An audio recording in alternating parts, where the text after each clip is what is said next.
All right, so now we're going to work on some quadratics. So up first, we've got y equals negative 2x squared plus 12x minus 10. The first thing I want to recognize about these quadratics is what form they're in. So this one, this is our standard form. This is where we have an x squared, then an x, then a constant. We don't have any weird parentheses happening. It's just kind of what we see most of the time with quadratics. So this is our standard form, and that's going to determine how we find some of these things as we go along. I'm going to do some work on a separate sheet. Let me go ahead and just write down our equation here.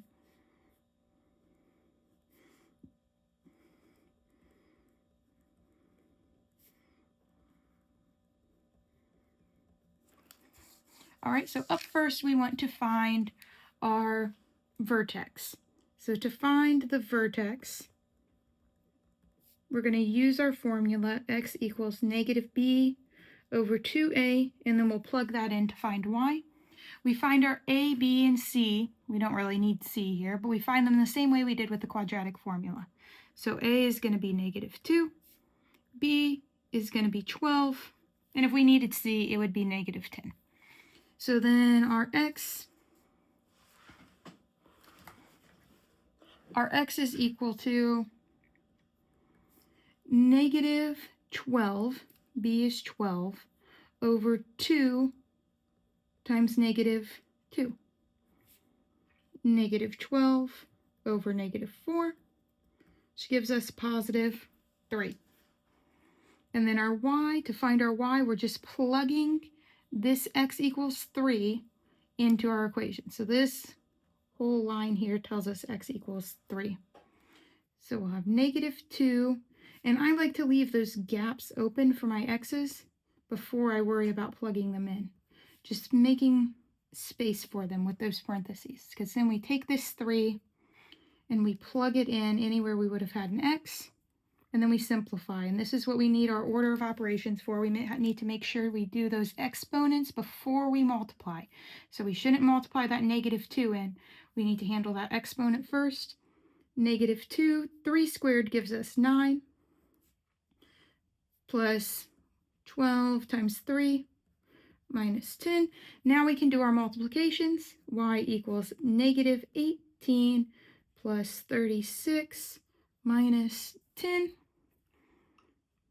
Y equals negative 18 plus 36 is 18 minus 10. And we get 8.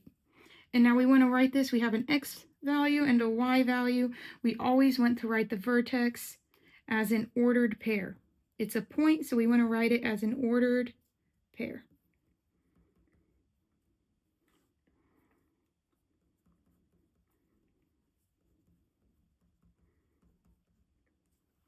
So we'll write it as 3, 8, x, then y.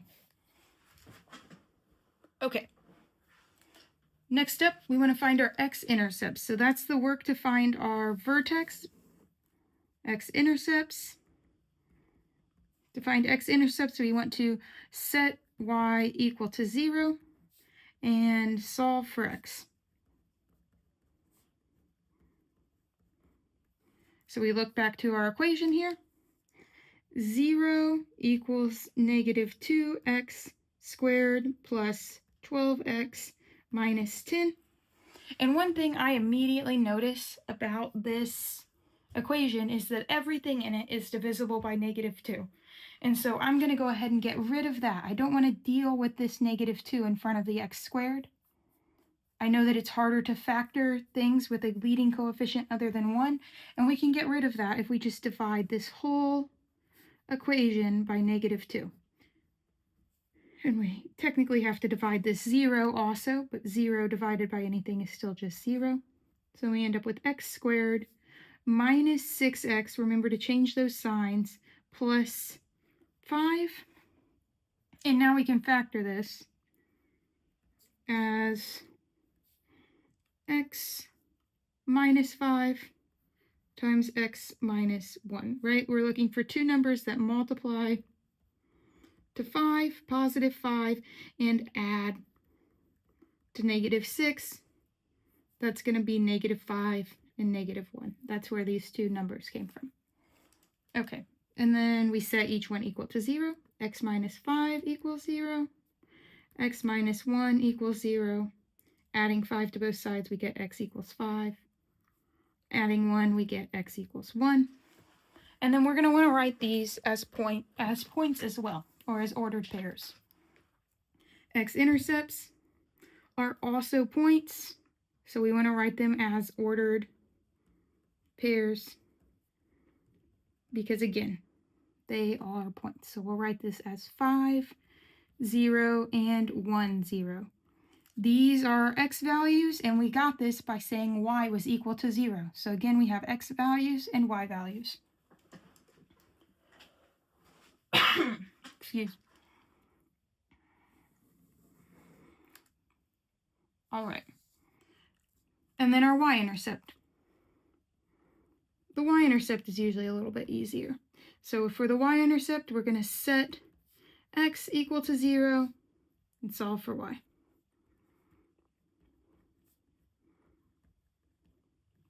So we're going to go back to that original equation, y equals negative 2 x squared, but I know I'm going to plug something in for x squared plus 12x minus 10, leaving spaces for me to plug 0 in for those x's. Negative 2 times 0 squared is just 0, 0 times anything is still just 0, plus 12 times 0, so plus 0 minus 10. So y is just equal to negative 10. So our y-intercept, which again is an ordered pair, is going to be 0, negative 10. So let's go ahead and fill in these values on our, let's see if I can move it over. Fill in these values. So we found that our vertex was 3, 8. Our x-intercepts were 5, 0, and 1, 0. Our y-intercept was 0, negative 10. And that was what all that work was for, was to get those 4 points. So now let's talk about the rest of this. So if we have a negative leading coefficient tells us we're going to open down. So negative leading coefficient tells us we're opening downward. And if we're opening downward, that means we have a maximum value. That means we must have something that's on top. We'll come back to what that maximum value is, but we know it's going to be a maximum. Let's go ahead and graph what we've got. So we're looking at 3, 8. So over 3, up 8 for our vertex. Our x-intercepts 5, 0, and 1, 0. Our y-intercept 0, negative 10. So down 10 on that y-axis. Our axis of symmetry, remember that's that vertical line that goes through our vertex.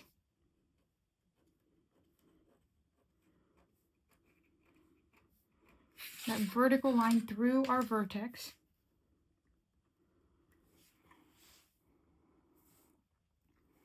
So that would be x equals 3. Remember, vertical lines always have an x equals equation. Our domain for quadratics is always going to be negative infinity to positive infinity, all real numbers. And then if we kind of sketch this guy out, remember, just do the best you can, getting this to be a nicely curved parabola. Have that general kind of U shape about it, something like that. And if we have a look at this, we can see that our range go from bottom to top. At the bottom, we've got those arrows telling us it's going negative infinity. And then the top, we get up to positive 8. Negative infinity always gets that parenthesis 8 we use that square bracket because the 8 is included. And in fact, this 8 is our maximum value. So that's what we'll put there for the maximum value. Okay, let's try one more, maybe a little bit quicker this time. Let me grab a sheet of paper. Okay, so we've got 3 times x minus 1 squared minus 12.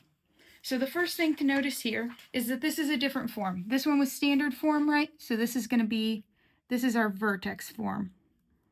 And we recognize the vertex form because we have this like x minus 1 squared thing, right? We have this something in parentheses squared. Okay.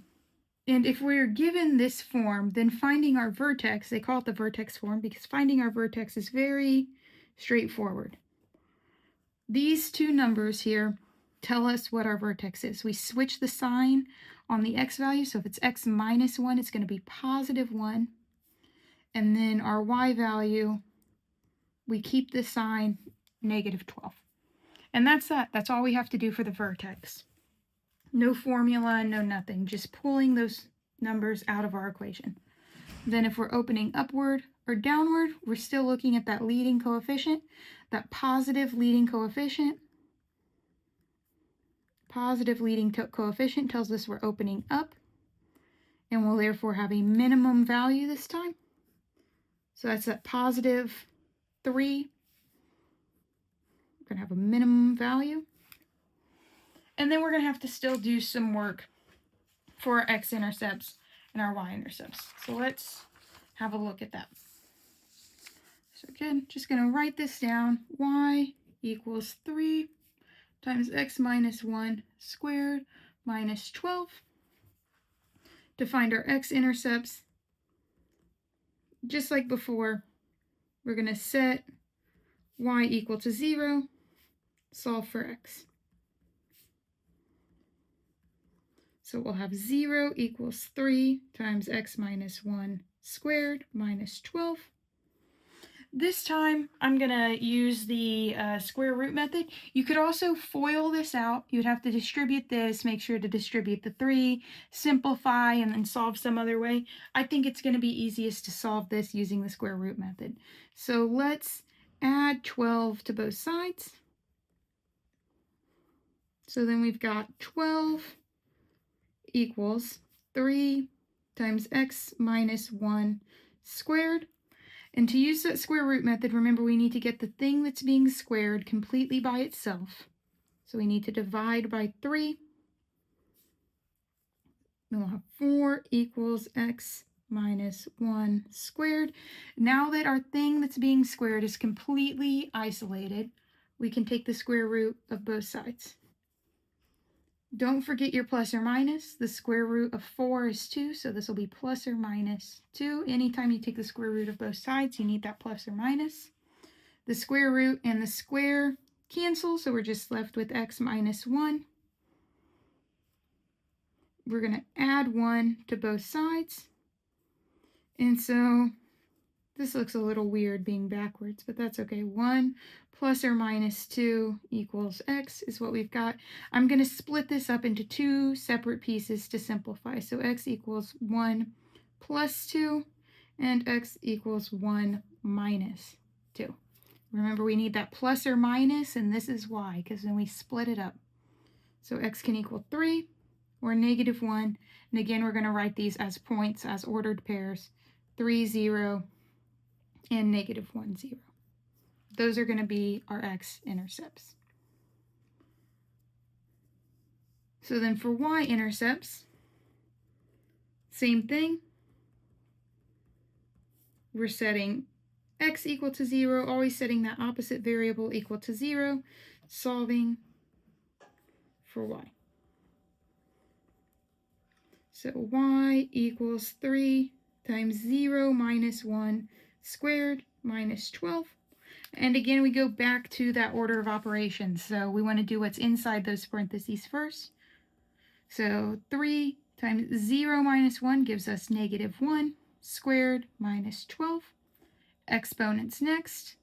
y equals -1 squared is going to give us +1, so 3 times 1 minus 12. 3 times 1 is 3. And so then y equals -9. And again, we're going to write this as a point. X is 0, y is -9. So let's copy these over to our blanks. For x-intercepts, we've got 3, 0, and -1, 0. Y-intercepts, we've got 0, -9. Let's graph what we've got and see where that gets us. So if we've got 1, -12 for our vertex, our y-intercepts, -1, 0, and 3, 0.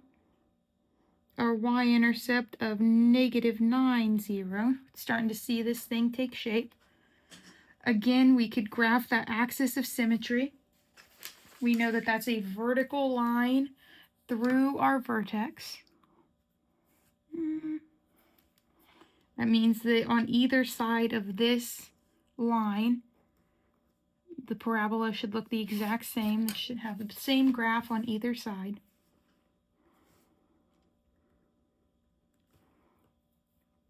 So that's going to be x equals 1. Always going to be an x equals. Always a vertical line. Our domain is always all real numbers. When we write that in interval notation, that looks like -infinity to +infinity. If we were to graph this one, again, we want to try and get that nice U shape as much as we can. Maybe didn't do as good that time as I did the first one. That's okay.